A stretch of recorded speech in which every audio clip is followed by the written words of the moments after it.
नमस्कार साथियों, आप सभी का बहुत बहुत स्वागत है क्वालिटी एजुकेशन के इस प्लेटफॉर्म पर। तो पिछले कुछ दिनों से अगर आप लोग न्यूज़ फॉलो कर रहे होंगे तो आपको पता होगा कि अभी हमारे संसद का सत्र चल रहा है और यह सत्र काफी चर्चा में भी है। हालांकि इसके चर्चा के पीछे कई सारे रीजन है, जिसमें अगर आप देखें तो अभी हाल ही में हमारी जो फाइनेंस मिनिस्टर थी निर्मला सीतारमण जी, उन्होंने लोकसभा में बजट पेश किया था, उस पर भी चर्चा हो रही है। दूसरा ये कि अभी हाल ही में एक बुक है जो हमारे एक्स आर्मी चीफ है मनोज मुकुंद नरवणे साहब, उनकी एक बुक है 4 स्टार विद डेस्टिनी, वो भी काफी चर्चा में है और उसको लेकर भी विपक्ष लगातार सरकार से सवाल पूछ रहा है। और तीसरा चर्चा में रहने के पीछे रीजन है कि वर्तमान में हमारे जो लोकसभा के अध्यक्ष है ओम बिरला जी, उनको हटाने के लिए विपक्ष के 118 सदस्यों ने अपने हस्ताक्षर सहित एक प्रस्ताव लोकसभा के जो वर्तमान में महासचिव है उत्पल कुमार सिंह जी, उनको भेजा है। और यह प्रस्ताव पेश किसने किया है? तो कांग्रेस के एक नेता है जिनका नाम है गौरव गोगोई, उन्होंने यह प्रस्ताव लोकसभा के जो महासचिव है उनको पेश कर दिया है। अब लोकसभा के जो हमारे अध्यक्ष है ओम बिरला जी, उनको हटाने के लिए यह मान के चलो कि विपक्ष उनको हटाना चाह रहा है और उसके संबंध में यह पूरा प्रस्ताव लेकर के आया है। तो यह सारी जो प्रक्रिया है वो काफी चर्चा में आ गई है। और जब भी इस तरह की कोई भी घटना, संवैधानिक जो प्रक्रिया से संबंधित कोई घटना होती है, अगर वो करंट का विषय है तो ये मान के चलो कि आपके एग्जाम के लिए भी वो काफी इंपॉर्टेंट हो जाती है। तो इस टॉपिक को, इस वीडियो को करने के पीछे दो तरीके हो सकते हैं। पहला तो ये कि हम इसको थोड़ा सा पॉलिटिकल नजर से देखें, जैसा कि अक्सर न्यूज चैनल्स वाले आप लोग देख रहे होंगे कि बता रहे हैं। दूसरा ये कि हम इसको थोड़ा सा एकेडमिक रूप से देखें कि हमारे संविधान में इसके संबंध में क्या क्या लिखा हुआ है, हमारी जो लोकसभा की जो कार्य संचालन से संबंधित जो नियम प्रक्रिया बनी हुई है उसमें इसके बारे में क्या लिखा हुआ है। क्योंकि अल्टीमेटली अगर हम देखें तो ये क्लास करने के पीछे पर्पस यही है कि आपका एक तो इसके संबंध में कंसेप्ट क्लियर हो कि लोकसभा के अध्यक्ष और जो उपाध्यक्ष हैं उसको हटाने की प्रक्रिया क्या है। दूसरा ये कि अगर एग्जाम में आपके इसके संबंध में कोई भी प्रश्न किसी भी तरीके से पूछे, चाहे वो आरएस प्री का एग्जाम हो, चाहे एसआई का एग्जाम हो, चाहे फिर आरएस मेंस का जो सब्जेक्टिव पेपर होता है उसमें पूछे, तो ये मान के चलो कि ये क्लास आपके लिए बहुत वहां पर यूजफुल होनी चाहिए। अब लोकसभा के अध्यक्ष को हटाने के संबंध में जो पूरा वीडियो है उसी से संबंधित रहेगा। इसके संबंध में जो मेनली मैंने जो सोर्स लिए हैं उसमें तो एक हमारे भारत का संविधान है जो कि विधि मंत्रालय ने खुद अपनी वेबसाइट पर जारी कर रखा है।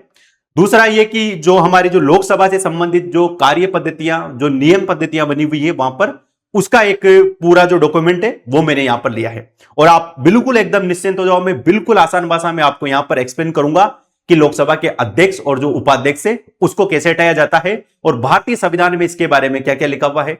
दूसरी चीज की हमारी जो संसद थी उसने कुछ नियम प्रक्रियाएं बना रखी है लोकसभा के संबंध में, उसमें क्या क्या लिखा हुआ है। ठीक है, लेकिन उससे पहले एक बात जरूर याद रखना कि अभी हाल ही में अगर आप लोग ने देखा होगा तो जो आरपीएससी के चेयरमैन है उत्कल रंजन साहू, उन्होंने बार बार ये चीज को कह रहे हैं कि जो गाइड हैं उनको छोड़ करके जितने भी तैयारी करने वाले बच्चे हैं उनको जो मूल किताबें हैं, जो मूल डॉक्यूमेंट है गवर्नमेंट के, वो पढ़ने चाहिए। और मूल डॉक्यूमेंट और मूल किताबों में कौन कौन सी चीजें शामिल है? तो एक तो ये खुद भारत के संविधान का एक डॉक्यूमेंट है जो कि हमारा जो विधि मंत्रालय है उसने अपनी वेबसाइट पर जारी कर रखा है। और इसमें आपको वो सारी चीजें मिलेगी जो एज इट इज हमारे संविधान में लिखी हुई है कि आर्टिकल 94 का जो सी है वो क्या कह रहा है, आर्टिकल 94 के बी में क्या लिखा हुआ है, एज इट इज जो लॉ की लैंग्वेज है वो सारी आपको यहां पर मिल जाएगी। तो जब भी कभी भी आप पॉलिटी पढ़े तो थोड़ा सा आप करंट से भी अवेयर रहे, क्योंकि अभी ये लोकसभा अध्यक्ष और उपाध्यक्ष का मुद्दा काफी चर्चा में चल रहा है। तो इसके संबंध में कौन कौन से प्रावधान हमारे भारतीय संविधान में है, कौन कौन से नियम प्रक्रियाएं बनी हुई है, इतिहास में से कौन कौन से लोकसभा अध्यक्ष हुए जिनको हटाने के लिए प्रस्ताव लाया गया था, तो ये सारी बातें आपको यहां पर पता होनी चाहिए। जैसे अगर आप सिंपल सा देखें तो इस वीडियो की शुरुआत करते हैं अनुच्छेद 93 से। देखो आर्टिकल 93 जो है ये कहता है कि लोकसभा की जो भी कार्यवाहियां हैं, जो भी प्रक्रिया है, उसके संचालन के लिए एक लोकसभा अध्यक्ष होता है। और उस लोकसभा अध्यक्ष का चयन कैसे होता है? तो लोकसभा के जो सदस्य हैं वो अपने में से एक व्यक्ति को तो लोकसभा का अध्यक्ष बनाते हैं और एक व्यक्ति को क्या बनाते हैं? लोकसभा का उपाध्यक्ष बनाते हैं। तो लोकसभा के अध्यक्ष और उपाध्यक्ष के संबंध में कहां पर लिखा हुआ है? तो ये आर्टिकल 93 में लिखा हुआ है। ठीक है, यहां पर आप क्लियर देख सकते हैं। ये बेयर एक्ट जो हमारा है, जो डॉक्यूमेंट अभी मैंने आपको ये दिखाया था, इसी के एजेडिस शब्द है। इसको आप बहुत ध्यान से देखना कि लोकसभा यथाशीघ्र अपने 2 सदस्यों को अपना अध्यक्ष और उपाध्यक्ष चुनेगी और जब अध्यक्ष और उपाध्यक्ष का पद रिक्त होता है तब लोकसभा किसी अन्य सदस्य को यथास्थिति अध्यक्ष और उपाध्यक्ष चुनेगी। यानी लोकसभा में जो अध्यक्ष और उपाध्यक्ष होता है उसका चुनाव किसके द्वारा किया जाता है? तो उसका चुनाव लोकसभा स्वयं करती है। ये बातें यहां पर लिखी हुई है कि लोकसभा का अध्यक्ष जो है उसको कौन चुनेगा। अब उसके बाद में दूसरा जो इंपॉर्टेंट आर्टिकल आता है वो आता है आर्टिकल 94। अब ये इंपॉर्टेंट, काफी इंपॉर्टेंट है, क्योंकि अगर आप लोगों ने न्यूज वगैरह में भी देखा होगा, हालांकि न्यूज वाले इसको ठीक से कवर नहीं कर रहे और उनका वो सब्जेक्ट है भी नहीं, लेकिन अगर हम इसको पॉलिटिक्स के नजर से देखें तो उस प्रस्ताव में भी ये लिखा हुआ है कि अनुच्छेद 94 का जो सी सेक्शन है वो काफी चर्चा में है और उसका जिक्र कहां पर है, इस प्रस्ताव में भी है। अब उसको 94C में क्या लिखा हुआ है, तो इससे संबंधित प्रश्न हमारे एग्जाम में पूछ सकता है। जैसे अगर हम पूरा 94 आर्टिकल देखें तो यह बात करता है कि लोकसभा का अध्यक्ष, लोकसभा के जो उपाध्यक्ष है, उनका पद रिक्त होना और पद त्याग और पद से हटाए जाने के संबंध में क्या चीजें यहां पर लिखी हुई है। अब देखो, लोकसभा का जो अध्यक्ष है उसका पद दो तीन तरीके से रिक्त हो सकता है। पहला तो यह कि मान लो यदि लोकसभा का सदस्य ही नहीं रहता है, यानी लोकसभा का जो अध्यक्ष है वो यदि लोकसभा का सदस्य नहीं रहता है तो उसका पद क्या कर देगा, वो रिक्त कर देगा। जैसे लोकसभा सदस्य बनने के लिए कुछ योग्यताएं दे रखी हैं, यदि वो योग्यताएं जो है, या फिर लोकसभा सदस्य के लिए जो निर्योग्यताएं दे रखी हैं, अगर वो उसके अंदर ग्रहण कर ले तो इसका मतलब है कि वो लोकसभा का सदस्य नहीं रहता, और लोकसभा का सदस्य नहीं रहता इस वजह से वो लोकसभा का अध्यक्ष भी नहीं रह सकता। तो यदि कोई लोकसभा का सदस्य नहीं रहता है तो वो अपना पद रिक्त कर देगा। तो एक तो यह है कि लोकसभा का जो अध्यक्ष है वो कैसे अपना पद रिक्त कर सकता है। एक कंडीशन यह है कि यदि वो लोकसभा का सदस्य ना रहे। दूसरा क्या लिखा हुआ है, दूसरा लिखा हुआ है कि किसी भी समय यदि वो अध्यक्ष है तो उपाध्यक्ष को, और यदि वो उपाध्यक्ष है तो अध्यक्ष को संबोधित हस्ताक्षर सहित लेख के द्वारा अपना पद त्याग सकेगा।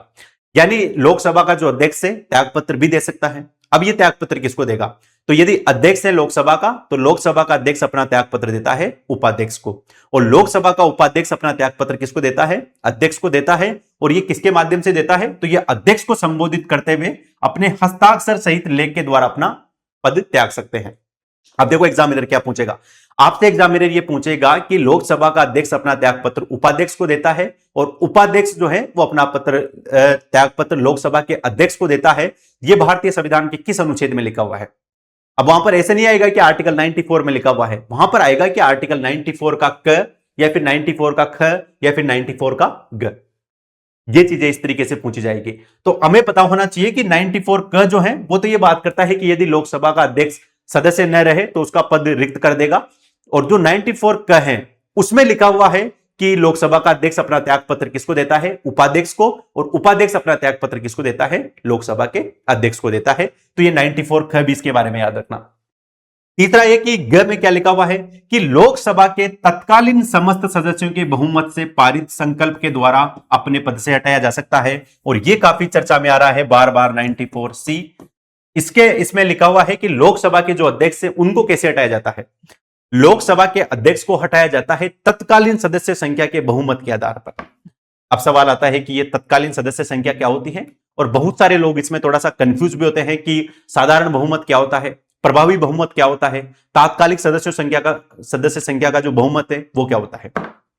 देखो यहां पर एक शब्द जो है वो काफी चर्चा में भी है और उसको अलग अलग तरीके से एक्सप्लेन किया जाता है, लेकिन इसके बारे में आप लोग ये याद रखना, तत्कालीन समस्त सदस्य संख्या का मतलब है कि वास्तविक सदस्य संख्या कितनी है लोकसभा की। लोकसभा की वास्तविक सदस्य संख्या कैसे निकलेगी, तो वो निकलेगी लोकसभा के कुल सदस्य संख्या,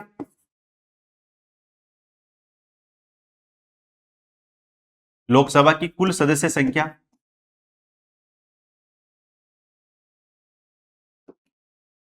इसमें से यदि हम रिक्त पदों को घटा दें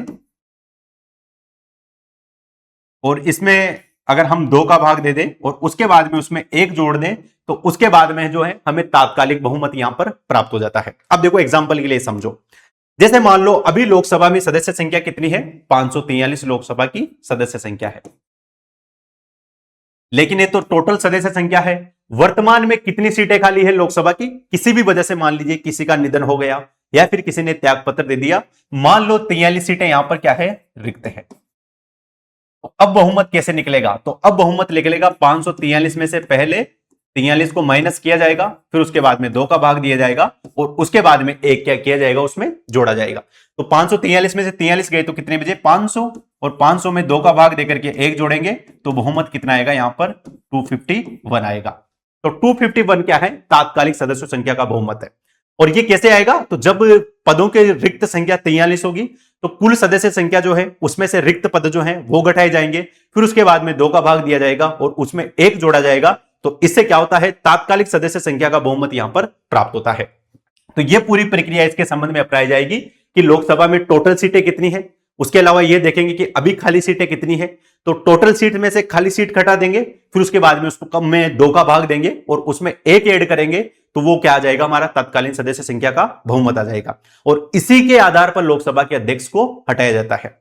अब देखो जैसे मान लो यहां पर लिखा हुआ है तत्कालीन, तो ये नाम ऐसे भी आ सकता है, प्रभावी बहुमत भी आ सकता है, तो इसको लेकर भी आप कंफ्यूज नहीं होना, चाहे शब्द तत्कालीन समस्त सदस्यों के बहुमत की बात की जाए या फिर जो प्रभावी बहुमत है उसकी बात की जाए, तत्कालीन समस्त सदस्यों का बहुमत और प्रभावी बहुमत दोनों क्या है, एक ही बात है।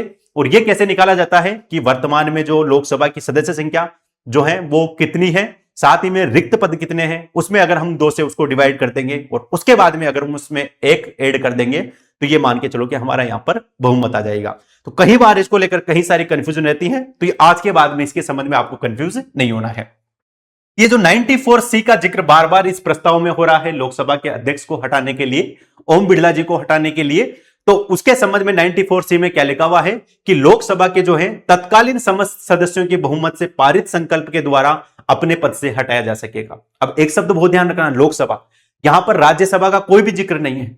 लोकसभा के अध्यक्ष को हटाने में राज्यसभा की कोई भूमिका नहीं है, न तो वहां पर प्रस्ताव पेश किया जा सकता है, न उसमें चर्चा की जा सकती है, न उसमें वोटिंग की जा सकती है।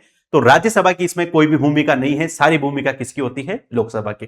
तो वर्तमान में जो ओम बिड़ला जी जो है जिनके खिलाफ यह प्रस्ताव लाया गया है उनको हटाने के लिए, तो अब ये इसके संबंध में पूरा फैसला किसको करना है, तो लोकसभा के जो सदस्य हैं वो इसके संबंध में क्या करेंगे, पूरा फैसला करेंगे। तो ये जो आर्टिकल 94 है इसको थोड़ा सा आप लोग याद रखना। अभी मैं आपको एक लाइन में थोड़ा सा बता दूंगा कि इसके संबंध में प्रक्रिया क्या क्या होगी और उसके बाद में क्या क्या प्रोसेस यहां पर फॉलो की जाएगी। उसके अलावा देखो एक कंडीशन यहां पर लिखी हुई है आर्टिकल 94 में, 96 में सॉरी, आर्टिकल 96 ये कहता है कि मान लो कोई भी लोकसभा का अध्यक्ष है या फिर लोकसभा का उपाध्यक्ष, मान लीजिए लोकसभा के अध्यक्ष, यदि लोकसभा या फिर लोकसभा का जो उपाध्यक्ष है यदि उसको हटाने का संकल्प सदन में विचाराधीन है, तो वो लोकसभा की अध्यक्षता नहीं कर सकता, यानी वो पीठासीन अधिकारी नहीं होगा। दूसरी बात यहां पर ये लिखी हुई है कि यदि उससे संबंधित प्रस्ताव कोई विचाराधीन है तो लोकसभा की बैठकों में भाग भी ले सकता है, अपना पक्ष वहां पर रख भी सकता है, प्रथम तो वो मतदान भी कर सकता है, लेकिन वो निर्णायक मत वहां पर नहीं दे सकता।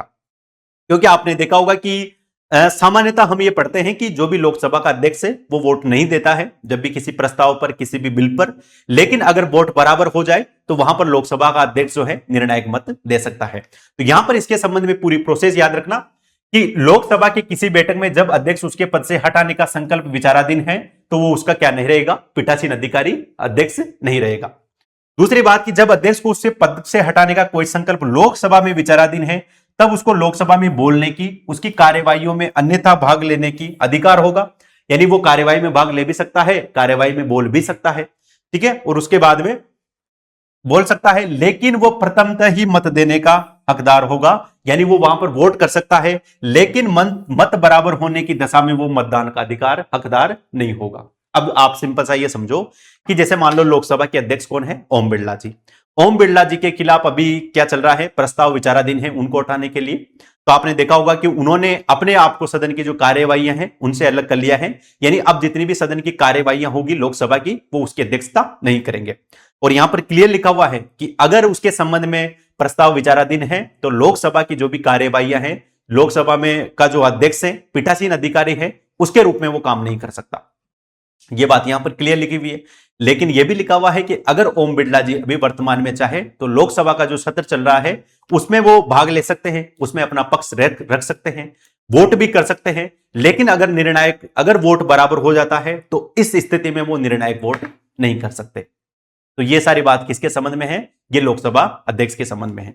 अब बात आता है कि मान लो लोकसभा का जो अध्यक्ष साहब है उनका पद खाली हो गया, या तो उन्होंने रिजाइन कर दिया, या फिर वो लोकसभा के सदस्य नहीं रहे, या फिर लोकसभा ने तत्कालिक सदस्यों के बहुमत के आधार पर उनको हटा दिया, तो अब क्या होगा, सवाल यह है। तो अब क्या होगा, तो अब उसके संबंध में यहां पर प्रोसेस लिखी हुई है कि जब अध्यक्ष का पद रिक्त होता है तब उपाध्यक्ष, और यदि उपाध्यक्ष का पद भी रिक्त है तो लोकसभा का ऐसा सदस्य जो राष्ट्रपति इस प्रयोजन के लिए नियुक्त करे उस पद के कर्तव्यों का पालन करेगा। तो या तो अध्यक्ष करता है अध्यक्षता, यदि अध्यक्ष नहीं है तो उपाध्यक्ष करता है, और यदि उपाध्यक्ष भी नहीं है तो राष्ट्रपति इस प्रयोजन के लिए किसी एक व्यक्ति को नियुक्त करेगा और वो उस पद के कर्तव्यों को क्या करेगा, पालन करेगा। तो अगर उपाध्यक्ष, अध्यक्ष और उपाध्यक्ष का पद खाली होता है तो उसके बाद में राष्ट्रपति किसी व्यक्ति को नियुक्त करता है और वो क्या करता है, पूरे कर्तव्यों का पालन करता है। दूसरी बात यहां पर देखें कि लोकसभा की किसी बैठक से अध्यक्ष की अनुपस्थिति में उपाध्यक्ष या फिर वो भी अनुपस्थित है तो ऐसा व्यक्ति जो लोकसभा की प्रक्रिया नियमों के द्वारा अवधारित किया जाए, या यदि ऐसा कोई व्यक्ति उपस्थित नहीं है तो ऐसा व्यक्ति जो लोकसभा के द्वारा अवधारित किया जाए अध्यक्ष के रूप में क्या करेगा, कार्य करेगा। यदि पद खाली है तो उसके संबंध में यह प्रक्रिया है। दूसरी ये कि यदि लोकसभा की किसी बैठक से अध्यक्ष एब्सेंट है तो कौन करेगा, उपाध्यक्ष करेगा। और यदि उपाध्यक्ष भी अनुपस्थित है तो लोकसभा की नियम प्रक्रियाएं बनी हुई है, उसमें लिखा होगा कि इसकी अध्यक्षता अब कौन करेगा। और अगर उसमें भी लिखा हुआ नहीं है तो इसका मतलब है कि लोकसभा जो है वो स्वयं अवधारित करेगी कि अध्यक्ष के रूप में काम वहां पर कौन करेगा। तो यदि लोकसभा अध्यक्ष का पद खाली है तो राष्ट्रपति किसी एक व्यक्ति को, लोकसभा का जो सदस्य है उसको इस कर्तव्यों का पालन करने के लिए क्या करेगा, अधिकृत करेगा। यदि किसी भी एक बैठक से लोकसभा का अध्यक्ष अनुपस्थित है तो फिर उपाध्यक्ष करता है, और यदि उपाध्यक्ष भी नहीं है तो फिर उसके बाद में जो है लोकसभा की नियम प्रक्रियाओं में लिखा हुआ व्यक्ति करेगा। और अगर वहां पर भी लिखा हुआ नहीं है या फिर ऐसा व्यक्ति नहीं है तो फिर उसके बाद में लोकसभा अपने में से किसी एक व्यक्ति को क्या करेगी, इसके संबंध में निर्धारित करेगी। तो ये सारी बातें इसके संबंध में आपको पता होनी चाहिए। तो अध्यक्ष को चुनता कौन है, दूसरी बात अध्यक्ष का जो पद है वो खाली कैसे होता है, तीसरी बात की यदि अध्यक्ष का पद खाली हो जाता है तो उसके संबंध में क्या प्रक्रिया होगी। तीनों बातें हमने यहां पर कंप्लीट देख ली। अब हम आते हैं हमारे संसदीय पद्धति और प्रक्रिया। अब देखो यह डॉक्यूमेंट बहुत इंपॉर्टेंट है। इंपॉर्टेंट इसलिए है क्योंकि ये जो हमारी डिजिटल संसद के नाम से वेबसाइट है उस पर ये अपलोड है। लोकसभा के संबंध में जो भी नियम प्रक्रियाएं बनी हुई है वो सारी इसमें आपको मिल जाएगी। अध्यक्ष को शपथ कौन दिलाता है, शपथ के संबंध में कौन कौन सी प्रोसेस है, उसके अलावा जो लोकसभा का अध्यक्ष है उनको हटाने के संबंध में क्या क्या प्रक्रिया है, अभी मैं थोड़ा सा उसके बारे में बात करूंगा आगे। ठीक है, तो यहां पर उत्पल कुमार सिंह जो थे इनके संपादक थे। और इसको भी आप थोड़ा सा देखते रहना कि जब भी आपको कोई भी नोट्स पढ़ाए, कोई भी किसी भी तरह का कोई भी कंटेंट अगर आप लोग पढ़ रहे हैं तो थोड़ा सा इसको भी देखते रहे ताकि आप लोगों को आइडिया रहे इसके संबंध में कि इसमें क्या क्या लिखा हुआ है। ठीक है, अब हम थोड़ा सा हमारे टॉपिक पर आते हैं, मेन पर, कि लोकसभा का जो अध्यक्ष है उसको हटाने के संबंध में अभी जो प्रक्रिया चल रही है उसके संबंध में कौन कौन सी चीजें अब आगे होने वाली है। ठीक है, थोड़ा सा मैंने आपको संविधान के बारे में बता दिया कि संविधान का कौन सा आर्टिकल है और किस आर्टिकल में इसके संबंध में क्या क्या लिखा हुआ है। अब हम देखते हैं इसकी नियम प्रक्रिया को लेकर के। अब देखो पहली बात है कि अध्यक्ष को हटाया कैसे जाता है। तो अध्यक्ष को चाहे उपाध्यक्ष को, उसको लोकसभा की जो तात्कालीन सदस्य संख्या का जो बहुमत है उसके आधार पर हटाते हैं। तो उसके आधार पर यदि कोई प्रस्ताव पारित कर दे तो उसको वहां से हटाया जा सकता है। और इसका मतलब मैंने आपको बता भी दिया था कि इसका मतलब जो है वास्तविक सदस्य संख्या से है, जिसमें कुल सदस्य संख्या साथ ही में कोई भी ऐसी सीट है जो खाली है उसको घटाया जाएगा, फिर उसको 2 से डिवाइड किया जाएगा, फिर उसके बाद में 1 जोड़ा जाएगा और उसके बाद में आपको क्या मिल जाएगा, उसका प्रभावी बहुमत या फिर तात्कालिक सदस्य संख्या का क्या मिल जाएगा, बहुमत मिल जाएगा। और इसी के आधार पर लोकसभा के जो अध्यक्ष है उनको हटाया जाता है। दूसरी बात, अब इसके बारे में और क्या याद रखनी है, यह याद रखनी है कि यदि ऐसा कोई संकल्प प्रस्तुत करना है, अगर मान लो ऐसा कोई संकल्प है वो प्रस्तुत किया जा रहा है तो कम से कम इसकी 14 दिन पहले क्या देनी पड़ती है, सूचना देनी पड़ती है। तो कम से कम 14 दिन पहले इसके संबंध में सूचना देनी पड़ती है।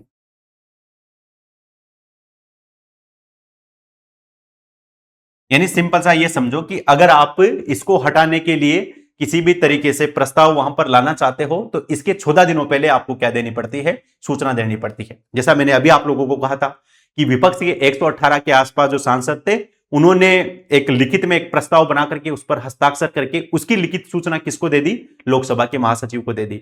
अब इसके 14 दिनों बाद में क्या होगा, उस प्रस्ताव को अनुमति देनी है या फिर नहीं देनी है उसके संबंध में मामला डिसाइड होगा। तो पहली बात की इसकी संकल्प की सूचना जो है वो किसको देंगे, तो पहली चीज की लोकसभा के जो महासचिव है उसको देनी होती है। अब देखना एग्जामिनर कैसे खेल खेलेगा, वो ये कहेगा आपसे कि जो अध्यक्ष और उपाध्यक्ष हैं उसको हटाने के लिए कोई भी जो संकल्प लेकर के आ रहे हो उसकी सूचना जो है वो लिखित रूप में किसको देनी पड़ती है, तो किसको देनी होगी, लोकसभा के महासचिव को देनी होगी। और कैसे देनी होगी, लिखित रूप में देनी होगी। शब्द चेंज हो सकते हैं कि मौखिक रूप से दे सकते हैं, तो कैसी देनी पड़ेगी, लिखित देनी पड़ेगी। साथ ही में यह भी इसमें कहा हुआ है कि 2 या 2 से अधिक सदस्य जो है वो एक साथ मिलकर के सूचना दे सकते हैं। जैसे अभी मैंने आपको कहा था कि जो ओम बिरला जी जो है उनको हटाने के लिए जो संकल्प प्रस्ताव लाया गया, इसकी सूचना लोकसभा के जो महासचिव थे उसको किसने दी थी, तो गौरव गोगोई जो थे, जो विपक्ष का नेतृत्व कर रहे थे इस मामले में, उन्होंने सूचना दे दी। लेकिन अगर गौरव गोगोई के साथ में एक दो सदस्य मिलकर के संयुक्त रूप से भी चाहें तो इसके संबंध में सूचना दे सकते हैं। यह भी थोड़ा सा पॉइंट आप लोग याद रखेंगे। दूसरा है कि सूचना प्राप्त होने और संकल्प प्रस्तुत करने की अनुमति के लिए प्रस्तावक अध्यक्ष के द्वारा निश्चित किए गए किसी दिन के कार्य सूची में संबंधित सदस्य के नाम से दर्ज किया जाता है। अब देखो इसके संबंध में क्या कह रहा है कि मान लो लिखित सूचना मिल गई। अब लिखित सूचना मिलने के बाद में महासचिव क्या करेगा, वो जो भी प्रस्ताव वहां पर दिया गया है उस प्रस्ताव की जांच करेगा कि उसके संबंध में कुछ टेक्निकल एरर तो नहीं है, या फिर उसमें जो भी शब्द लिखे हुए हैं स्पष्ट होने चाहिए। दूसरी बात की जो आरोप लगाए गए हैं वो भी क्लियर होने चाहिए। तो ये सारी चीजों की उसमें जांच करेगा। फिर उसके बाद में जो अध्यक्ष हैं वो ये डिसाइड करेगा कि किस दिन इसके संबंध में अनुमति देनी है, या फिर इस पर थोड़ा सा विचार किया जाएगा।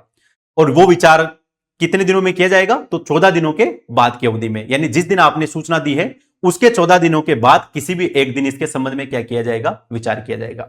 अब उसमें क्या होता है, जैसे ही मान लो वहां पर विचार करने के लिए सदन में वो प्रस्ताव लाया गया, तो पहले क्या था कि महासचिव जो था उसने गौरव गोगोई के नाम से एक एजेंडा, यानी जो भी उसकी कार्यसूची थी उसमें एक दिन भी फिक्स कर लिया कि किस दिन इसके संबंध में बात की जाएगी।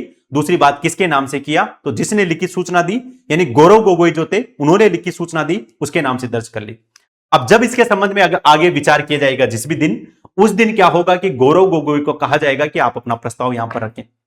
तो गौरव गोगोई वहां पर प्रस्ताव रखेंगे, लेकिन वो उस समय कोई भाषण नहीं देंगे क्योंकि लिखित सूचना पहले दे चुके हैं। उसके अलावा जिस दिन इसके संबंध में अनुमति देनी है उस दिन क्या होगा कि गौरव गोगोई जो है उसको प्रस्ताव पेश करने के लिए कहा जाएगा कि आप प्रस्ताव यहां पर रखिए। पीठासीन जो अधिकारी होगा वो भी प्रस्ताव सदन के समक्ष रखेगा और फिर वो ये कहेगा लोकसभा में जो भी सदस्य हैं कि कौन कौन ऐसे व्यक्ति हैं जो इस प्रस्ताव के समर्थन में है। तो अगर 50 सदस्यों ने इसके संबंध में समर्थन दे दिया तो उसको क्या मिल जाएगी, अनुमति मिल जाएगी। और यदि 50 सदस्य उसके समर्थन में खड़े नहीं हुए तो उसको वहां पर अनुमति नहीं मिलेगी, वो प्रस्ताव क्या हो जाएगा, वहां पर खारिज हो जाएगा।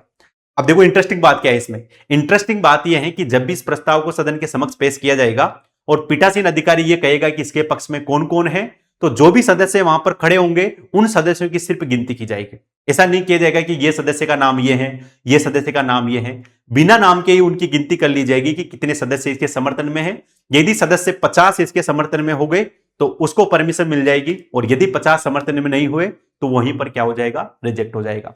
तो कम से कम 50 सदस्यों का क्या होना चाहिए, इस मामले में समर्थन होना चाहिए।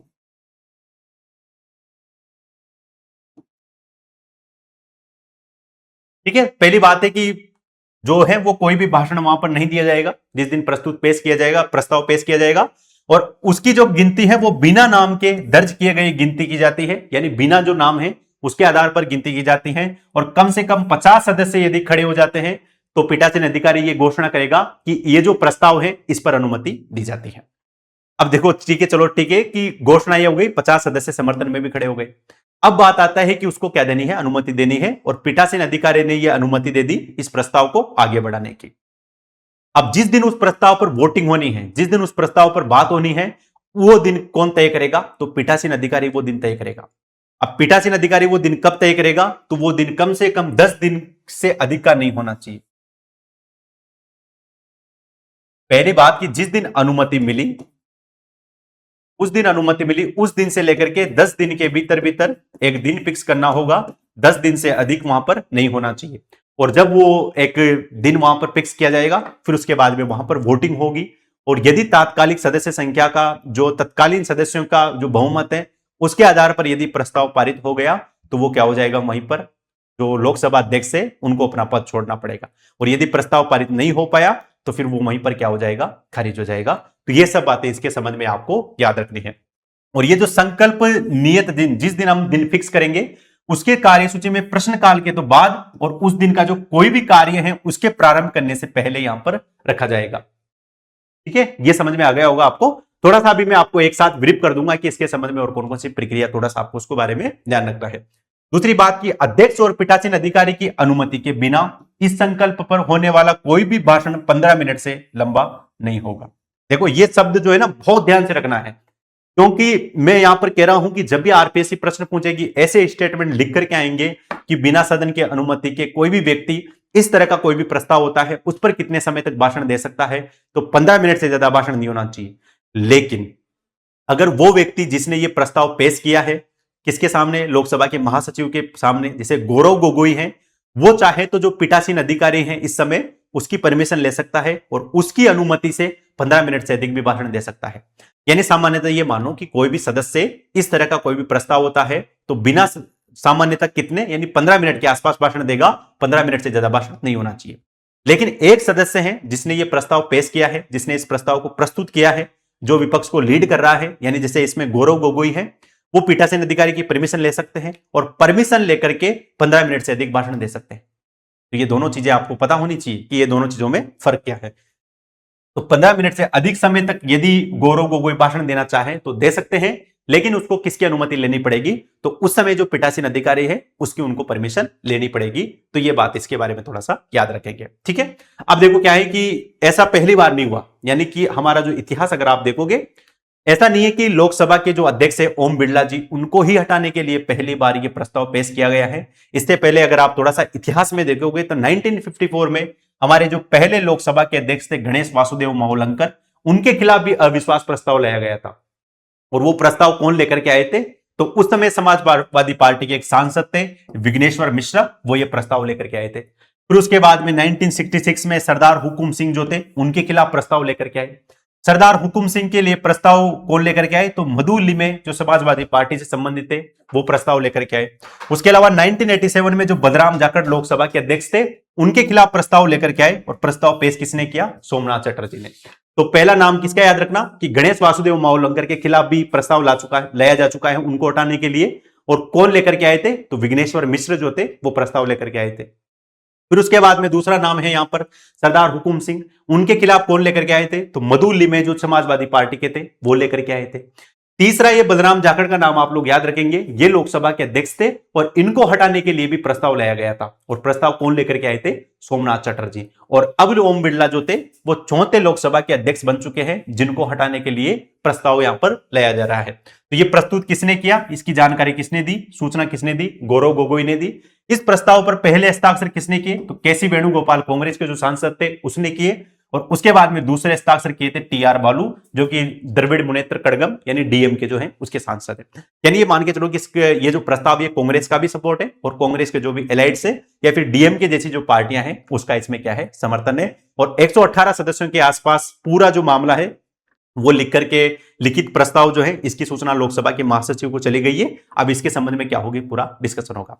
तो इसका सार अगर आप थोड़ा सा समझना चाहे तो पहली बात कि यदि लोकसभा का कोई भी अध्यक्ष है, उपाध्यक्ष है, उसको अगर आपको हटाना है तो जिस दिन आप संकल्प प्रस्ताव लेकर के आएंगे उससे 14 दिन पहले आपको लिखित सूचना देनी पड़ेगी। तो सबसे पहले लोकसभा महासचिव जो है उसको क्या देनी पड़ती है? लिखित सूचना।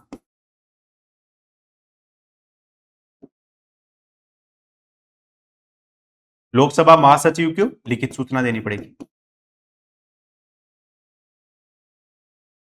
तो अगर आप किसी को हटाने के लिए प्रस्ताव लेकर के आ रहे हैं तो उस प्रस्ताव की लिखित सूचना किसको देनी होगी?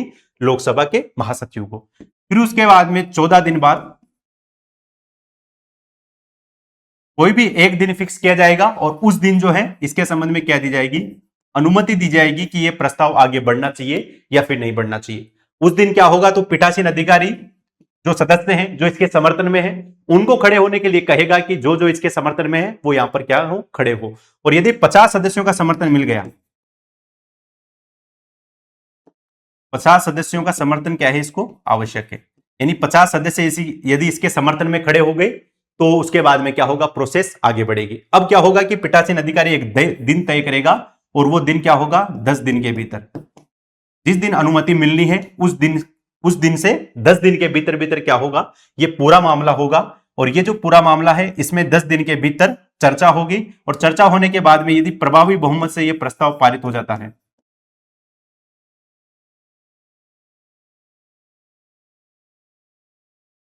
तो लोकसभा के अध्यक्ष को अपना पद क्या है? छोड़ना पड़ेगा। एक बात और याद रखना है कि ये जो 14 दिन यहां पर काउंट किए जाते हैं इसमें पहला दिन और जो अंतिम दिन होता है उसको वहां पर छोड़ दिया जाता है, यानी उनको यहां पर काउंट नहीं किया जाता। तो लोकसभा के अध्यक्ष को कैसे हटाया जाता है? तो अगर लोकसभा के अध्यक्ष को हटाना है तो सबसे पहले लोकसभा के जो महासचिव है उसको लिखित सूचना देनी होती है। लिखित सूचना के 14 दिन के बाद किसी एक दिन फिक्स किया जाता है और उस दिन जो है वो पीठासीन अधिकारी ये निर्णय करते हैं कि जो अनुमति देनी है या फिर नहीं देनी है। पीठासीन अधिकारी इसके संबंध में वो जो लोकसभा के सदस्य है उनको कहते हैं कि जो सदस्य इसके समर्थन में है वो यहां पर खड़े हुई है। अगर 50 सदस्यों ने इसके संबंध में वहां पर खड़े हो गए या फिर उनका समर्थन मिल गया, तो फिर उसके बाद में आने वाले 10 दिनों के भीतर भीतर एक दिन फिक्स किया जाता है और उस दिन में क्या होता है, इसके संबंध में चर्चा होती है, यानी वोटिंग होती है। और यदि इस प्रस्ताव को तत्कालीन समस्त सदस्यों के बहुमत के आधार पर पारित कर दिया जाता है, तो लोकसभा का जो अध्यक्ष है उसका पद इस मामले में क्या हो जाएगा, खाली हो जाएगा। तो ये लोकसभा के सदस्य, अध्यक्ष और जो उपाध्यक्ष है उसको हटाने की यहां पर पूरी प्रक्रिया आप लोगों ने कंप्लीट समझ ली। ठीक है, तो ये थोड़ा सा फायदा होता है कि जब भी कोई पॉलिटी का मुद्दा करंट में चल रहा होता है और अगर हम थोड़ा सा उसको पॉलिटी की नजर से और जो नियम प्रक्रिया है उनकी नजर से देखें तो वो हमारे लिए काफी इंपॉर्टेंट है। जो मुद्दा चर्चा में चल रहा है वो एग्जाम में भी काफी इंपॉर्टेंट होता है। इस वजह से मुझे लगा कि इसके संबंध में आपको यहां पर कंप्लीट डिटेल में इसके बारे में एक्सप्लेन करना चाहिए। तो थोड़ा सा ये जो भी डॉक्यूमेंट मैंने यहां पर लगाए हैं इनको भी आप लोग ठीक से ध्यान रखना और जो जो चीजें मैंने आपको इसमें एक्सप्लेन की है उसको भी थोड़ा सा ध्यान रखेंगे। ठीक है, उसके अलावा अगर आप लोग में से बहुत सारे लोग सब इंस्पेक्टर की तैयारी कर रहे होंगे तो ऐसा ही एमसीक्यू बैच हमारे जो ऐप है उस पर चल रहा है। तो अगर आप अपनी पॉलिटी और एसआई में थोड़ा सा और अपना स्कोर बेहतर करना चाहते हैं, रिवीजन बहुत अच्छे से करना चाहते हैं, तो यहां पर GS21 कूपन कोड आप यूज कर लेना। आपको इस कोर्स में अच्छा खासा एक डिस्काउंट भी मिल जाएगा और वहां पर इंडियन पॉलिटी और राजस्थान पॉलिटी दोनों मैंने करवाई है और वो हमने वहां पर लगभग कंप्लीट कर ली।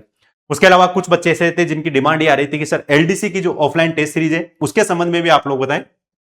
तो एलडीसी की ऑफलाइन टेस्ट सीरीज भी शुरू हो चुकी है और उसमें भी आप एनरोल कर सकते हैं। पेपर फर्स्ट और पेपर सेकंड जो है दोनों के लिए एक कंबाइंड टेस्ट सीरीज भी है, अलग अलग भी है। तो जो भी आपके संबंध में इससे संबंधित जानकारी टेलीग्राम पर मिलती रहती है तो इसके संबंध में आप वहां पर जाकर के जरूर देखें कि कौन कौन से सेंटर पर आपको ये उपलब्ध है। अजमेर वाले सेंटर पर उपलब्ध है, जयपुर वाले भी उपलब्ध है, जोधपुर, बीकानेर, यहां पर ये उपलब्ध है। तो वहां पर जाकर के आप इसके संबंध में टेस्ट दे सकते हैं। ठीक है, और ये टेलीग्राम चैनल तो है सही जिसमें आपको इससे संबंधित सारी पीडीएफ्स और जो इंपॉर्टेंट कंटेंट है, महत्वपूर्ण भर्तियों की जो जानकारी है वो सारी यहां पर मिल जाएगी। ठीक है, तो उम्मीद करता हूं कि आप लोगों को ये सेशन अच्छा लगा होगा, पसंद आया होगा। इसी तरह के सेशन के लिए क्वालिटी एजुकेशन के चैनल को सब्सक्राइब करें।